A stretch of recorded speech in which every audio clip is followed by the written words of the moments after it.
Aku lagi baca buku ini ngebahas yang sekarang aku lagi baca adalah tentang 8 kecerdasan menurut Howard Gardner dalam bukunya Multiple Intelligence. Bahkan sekarang tuh ditemukan lagi satu lagi kecerdasan, jadi totalnya ada 9. Ini aku bahas dulu yang 8 menurut Howard Gardner ya. Yang pertama itu adalah kecerdasan linguistik. Jadi kecerdasan yang dimaksud di sini adalah kecerdasan yang menggunakan kata secara efektif baik dalam wujud tulisan maupun komunikasi. Jadi biasanya orang yang tuh suka mengarang cerita, kemudian suka berdiskusi, kemudian suka untuk mempelajari bahasa seperti itu. Nah, ini bisa digunakan juga pada saat ini adalah ketika kita bikin konten atau mencari penghasilan dari jenis cerita gitu. Karena beberapa sekarang banyak video-video yang kemudian disambung, diedit kayak gitu, ada cerita storytelling di dalamnya yang kemudian itu bisa menghasilkan ataupun lebih menarik dibandingin video-video tanpa ada ceritanya gitu. Jadi itu adalah salah satu kecerdasan menurut Dr. Aisyah Dahlan, bahwa setiap orang tuh bisa punya 4 kecerdasan. Jadi jangan di skip ya, kita tonton sampai akhir apa aja. Mungkin bisa jadi teman-teman bisa komen juga nanti kira-kira punya kecerdasannya ada berapa aja, ada apa aja, ada 4 ini, apakah punya ada 4 atau bahkan bisa lebih. Oke, tadi yang tentang linguistik, jadi dia suka dengan bahasa, kemudian pandai membuat puisi, berkomunikasi secara lisan dan tulisan, ejaannya selalu benar gitu kan, seperti itu. Dan biasanya walaupun nggak benar tapi dia tahu oh ini tuh salah atau apa gitu, jadi lebih ke sana gitu ya. Menulisnya jelas, komunikasinya terus tepat dalam tata bahasa. Biasanya juga orangnya adalah orang yang humoris. Jadi kalau kita ngeliatin sebuah cerita-cerita gitu ya, cerita yang dikarang di sebuah konten-konten yang ada ceritanya, yang ada alur-alurnya, itu biasanya ada humor-humornya yang kesannya menarik. Nah, itu juga punya kecerdasan di sana.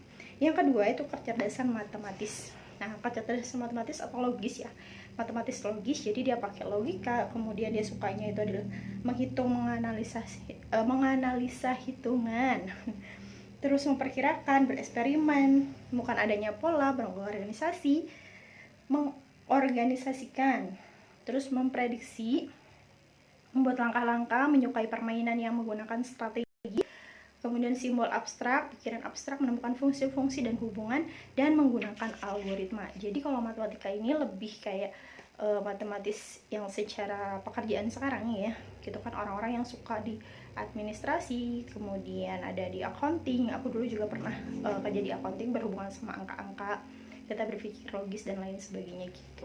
Jadi yang ketiga adalah kecerdasan spasial. Nah, kecerdasan spasial ini adalah kecerdasan dalam mempersepsikan secara mentransformasikan dunia spasial visual secara tepat dan akurat. Ini berhubungan juga sama desain. Jadi desain yang kita suka biasanya warna, pola warna gitu ya, terus ruangan-ruangan, mengapresiasi seni, desain, dana, pandai navigasi dan arah, dekorasi, misalkan dekorasinya, terus bisa juga desain-desain baju, desain ruangan, tata ruang. Kalau misalkan teman-teman punya tempat atau ruangan yang suka diganti-ganti posisinya karena bosan atau karena pengen ganti nuansa, nah bisa jadi teman-teman tuh punya kecerdasan di sini yaitu spasial gitu. Jadi dia juga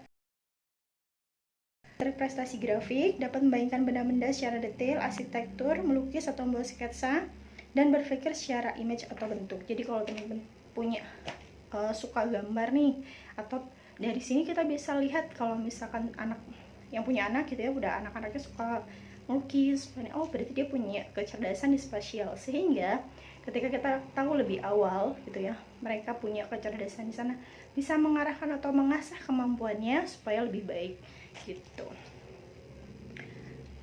Keempat adalah kecerdasan kinestetik. Nah, kecerdasan kinestetik ini kecerdasan yang berhubungan dengan keterampilan, misalkan mengolah keterampilan tubuh sebagai bentuk ungkapan atau ekspresi keberadaan dirinya, juga sebagai kecenderungan atau menyukai beberapa hal berikut.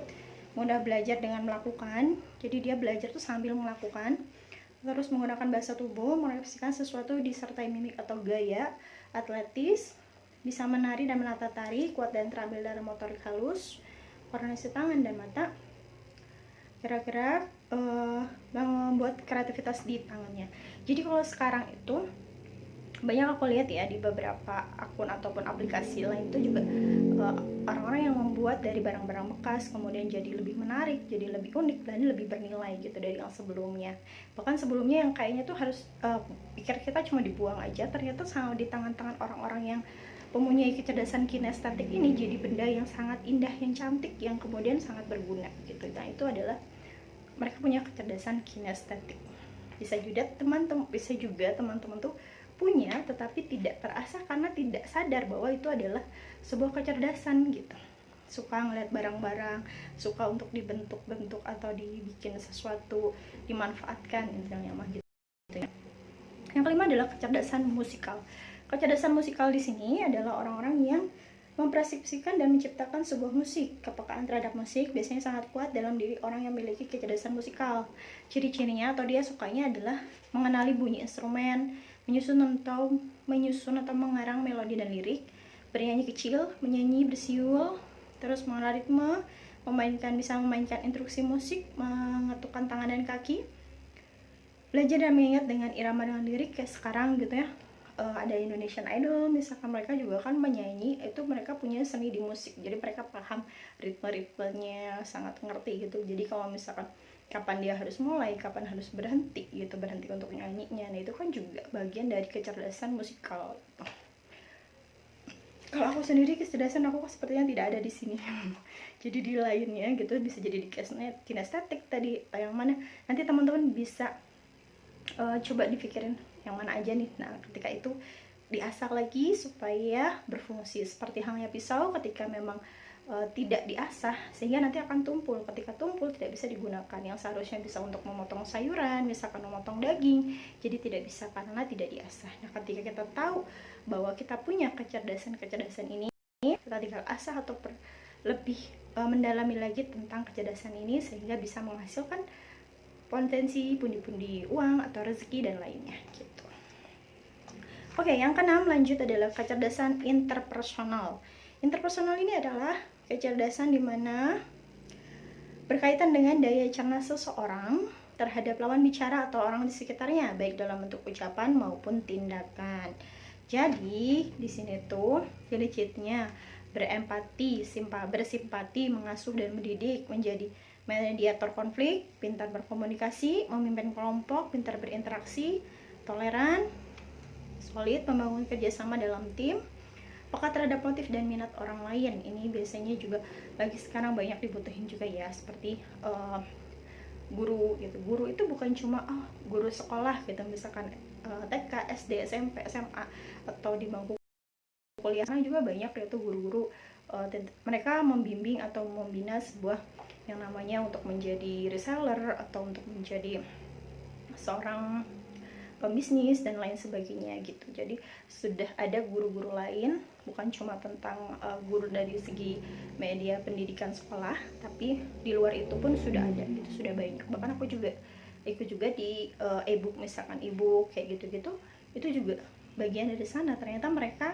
orang-orang yang punya kecerdasan di bidang mendidik tadi atau di bagian interpersonal, berkomunikasinya sangat bagus, bisa sangat baik kayak gitu, itu punya kecerdasan di sana. Bukan berarti kita nggak punya ya, tapi bisa jadi punya cuma belum terasah sehingga butuh proses gitu. Ketujuh adalah kecerdasan intrapersonal. Nah ini intrapersonal itu lebih ke diri ya, kayak di dalam peran diri. Hal ini melibatkan antara pengetahuan, suasana hati, emosi, kelemahan, dan kekuatan dalam diri sendiri. Jadi dia itu mampu menganalisis serta memetakan keberadaan dirinya gitu. Lebih ciri-cirinya atau dia lebih suka menyendiri ketika berpikir dan merenung, mengontrol perasaan, berfantasi, menjelaskan tata nilai dan kepercayaan, mengetahui kelemahan dan kekuatan diri, pintar memotivasi, introspeksi, mengembangkan opini yang berbeda, paham cara mengolah minat dan perasaan, realisasi dan tujuan. Jadi orang yang interpersonal itu dia paham banget tentang tujuan hidupnya tuh mau kemana, dia kekurangannya di mana, kelebihannya di mana, kemudian dia bisa memotivasi dirinya sendiri tanpa harus motivasi dari orang lain gitu. Terus yang ke-8 adalah naturalis.